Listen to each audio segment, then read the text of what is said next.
Hola humanos, hola amigos, hola Loribatens. El día de hoy les traigo el final de esta serie, de la búsqueda de D.B. Cooper. Pero antes de contarles quién era en realidad, recapitulemos un poco. Un hombre secuestra un avión, pide un rescate de $200,000 y 4 paracaídas. Llegan al aeropuerto de Portland, donde les ha entregado el rescate. El avión parte con rumbo a México, teniendo una escala en Reno. Antes de llegar a Reno, en algún punto, Cooper salta del avión, pero nadie lo ve, nadie sabe en qué momento ni dónde. No se vuelve a saber de Cooper y se asume que murió. 10 años más tarde se encuentran 3 paquetes de billetes pertenecientes al rescate pagado a Cooper. Se reabre la investigación y se buscan sospechosos. ¿A quién estuvo en la mira el FBI? ¿Cómo llegó a estas conclusiones? ¿Cómo lograron o no encontrar a Cooper? Antes de empezar, no olviden dar like a este video y suscribirse a mi canal. Sin más que decir, comencemos.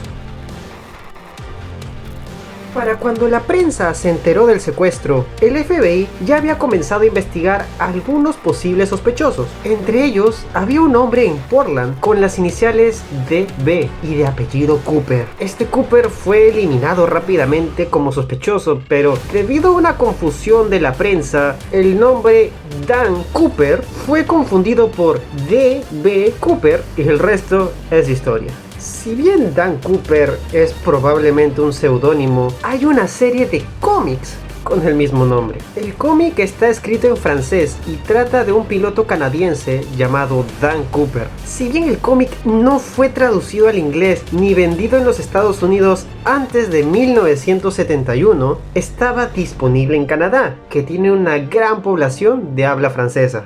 Dado que los acentos estadounidenses y canadienses pueden ser difíciles de distinguir, es posible que Cooper, quien fue descrito como no tener acento discernible, pueda haber sido un canadiense bilingüe. Esto incluso podría ser apoyado por algo que Cooper podría haber dicho. Verás, cuando el capitán transmitió las demandas de Cooper al control de tráfico aéreo, él usó la frase moneda estadounidense negociable. Parece dudoso que un ciudadano estadounidense especificaría moneda estadounidense. Entonces quizás Cooper no era estadounidense. El problema es que no sabemos si esta es una cita directa de Cooper o paráfrasis del capitán. Por ejemplo, notas tomadas por la tripulación durante el secuestro meramente contienen la frase moneda negociable, mientras que los otros testimonios proporcionados por la tripulación después del secuestro incluían frases como $200,000 en efectivo o moneda estadounidense circulada, entre otros. Entonces Cooper podría haber sido canadiense y podría haber tomado su nombre de los cómics de Dan Cooper, tal como podría haber sido estadounidense y podría haber tomado su nombre de algo o alguien más. Ha pasado casi medio siglo desde que se produjo el secuestro y en ese momento miles de sospechosos han sido cuestionados e investigados. Obviamente sería imposible cubrirlos todos aquí, pero echemos un vistazo a algunas de las personas que en algún momento u otro han sido sospechosos de ser D.B. Cooper. Robert Rackstraw se convirtió en sospechoso en 1978 y, en la superficie, parece un candidato sólido. Fue un condecorado paracaidista del ejército y piloto de helicóptero. Tenía experiencia con explosivos. Tenía un historial criminal. Tenía un tío llamado John Cooper, quien era un ávido paracaidista, y fue expulsado del ejército solo unos meses antes del secuestro, lo que podría sugerir un motivo. Después de todo, el secuestrador dijo que tenía rencor. Rackstraw, cuando era confrontado por periodistas e investigadores privados, no confirmaría ni negaría que él era D.B. Cooper. En lugar diría cosas como podría haber sido o no me descartaría. Por otro lado, Rackstraw tenía ojos claros, que Cooper no tenía. Más importante, Rackstraw tenía solo 28 años de edad en el momento del secuestro. Esto está fuera del rango de edades reportado por la tripulación y los pasajeros, y la mayoría de los cuales creían que Cooper estaba en sus 40 y tantos años. Kenneth P. Christiansen primero se convirtió en sospechoso en 2003, cuando su hermano notó ciertos paralelos entre él y Cooper. Christiansen había servido brevemente como paracaidista en la Segunda Guerra Mundial y desde 1953 había trabajado para Northwest Airlines como mecánico y auxiliar de vuelo. Él tenía 45 años en el momento del secuestro. Era zurdo, por lo cual pudo haber sido Cooper.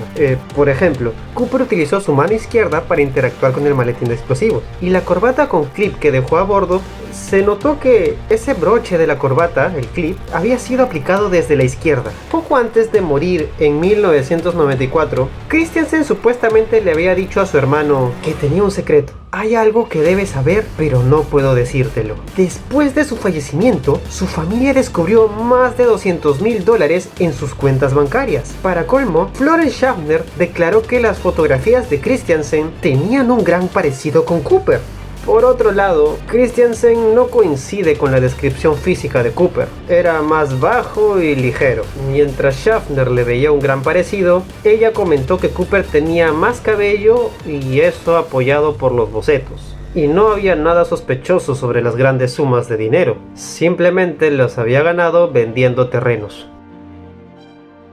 Richard McCoy se convirtió en sospechoso en 1972, cuando secuestró un Boeing 727 y escapó a través de la escalera tal y como lo había hecho D.B. Cooper. Debido a la superposición de tiempo significativa entre los dos secuestros, algunos creen que deben haber sido cometidos por la misma persona. McCoy usó un nombre falso, un seudónimo. Usó una granada de mano falsa para amenazar a la tripulación. Usaba notas escritas a mano para emitir sus demandas. Tanto McCoy como Cooper usaron la frase "sin cosas divertidas", no funny things. McCoy exigió $500,000 en efectivo y 4 paracaídas. McCoy también se escapó por la parte trasera del avión, una vez que pasaron por su ciudad natal en el estado de Utah. Aparte del modus operandi similar, McCoy también había servido en la guerra de Vietnam como experto en demoliciones y piloto de helicópteros. McCoy realmente sobrevivió a la caída y logró evadir a las autoridades por 2 días completos antes de ser detenido y sentenciado a 45 años en prisión. Antes de su muerte en 1974, McCoy se rehusó a confirmar o negar que él era D.B. Cooper. Por otro lado, McCoy era un ávido paracaidista recreativo e incluso vino preparado con un casco de paracaidismo y un traje de salto. Él dio instrucciones muy específicas sobre la ruta de vuelo. Además de la granada de mano falsa, McCoy también usó una pistola descargada para amenazar a la tripulación. Falló en recuperar una de las notas que le había dado una azafata, pero solo tenía 29 años en el momento del secuestro, y las 3 auxiliares de vuelo estaban bastante seguras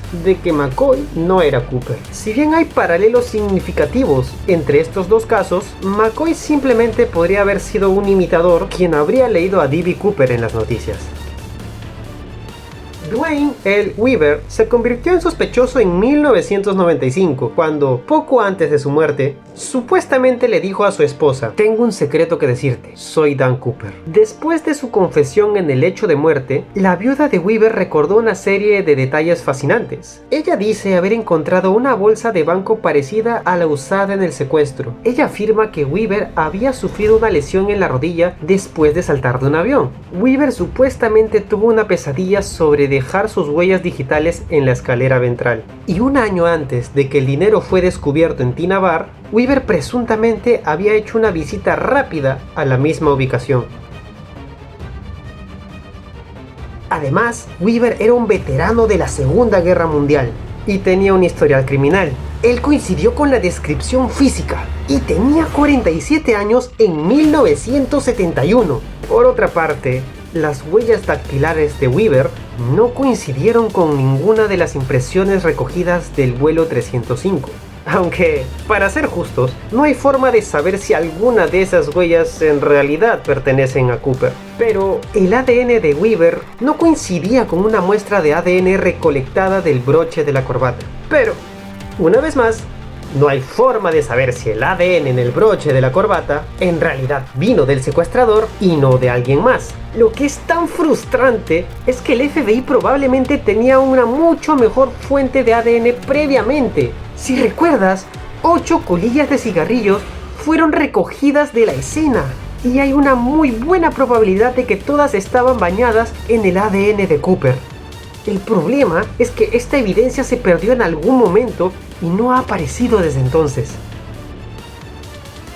William J. Smith se convirtió en sospechoso por primera vez en el 2018. Smith sirvió en la Marina en la Segunda Guerra Mundial y probablemente tenía experiencia con el paracaidismo. Tenía 43 años en el momento del secuestro, tenía ojos café oscuros, coincidió con la descripción física y compartió cierta semejanza con los bocetos, especialmente este bosquejo especulativo de un viejo D.B. Cooper. Un estudiante llamado Ira Daniel Cooper, quien fue asesinado en la Segunda Guerra Mundial, asistió a la misma escuela secundaria que Smith. Smith trabajó como maestro de patio para una compañía ferroviaria durante la mayor parte de su vida, pero en 1970 la empresa se declaró en bancarrota. Como consecuencia, Smith perdió su pensión, lo que podría sugerir un motivo. Podría, por ejemplo, haber desarrollado rencor hacia la industria aérea por su papel en provocar la caída de la industria de transporte ferroviario. Se especula aún más que Smith podría haber utilizado su conocimiento de las redes ferroviarias para subasirse a un tren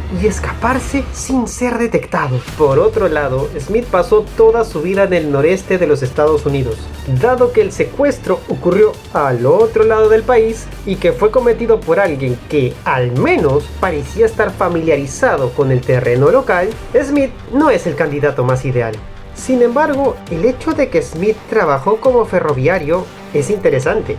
Verás, la corbata que dejó Cooper fue examinada recientemente con un microscopio electrónico, el cual descubrió varias partículas metálicas. Algunas de estas partículas, especialmente titanio puro, fueron bastante raros en 1971. Esto podría sugerirnos de que Cooper trabajó como gerente en algún tipo de instalación química o metalúrgica, o posiblemente un patio de ferrocarril. Sin nada más que decir, espero que esta selección limitada de sospechosos ilustre cuán difícil es estar seguro cuando tienes tan poca evidencia para trabajar. Estas 5 personas no se parecen en nada entre sí, pero cualquiera de ellos podría ser D.B. Cooper. ¿Cooper realmente tenía 40 y tantos años? ¿O simplemente parecía demasiado viejo para su edad? ¿Sirvió Cooper realmente en el ejército? ¿Cuál de estos bocetos finalmente se parece más a Cooper? En el 2016, el FBI tuvo que admitir la derrota y cerró oficialmente el caso. A menos de que alguien tropiece con los restos de Cooper o logre rastrear el resto del dinero, parece que hay pocas esperanzas de resolución. ¿Sobrevivió Cooper? No tengo idea. Pero mientras esa posibilidad no pueda ser descartada, la leyenda de D.B. Cooper sin duda persistirá. ¿Qué les pareció esta historia? ¿Quién creen ustedes que de estos sospechosos haya sido D.B. Cooper? Déjenmelo saber en los comentarios. No olviden dar like al video y compartir con sus amigos. Muchas gracias con todos y conmigo será hasta otra oportunidad.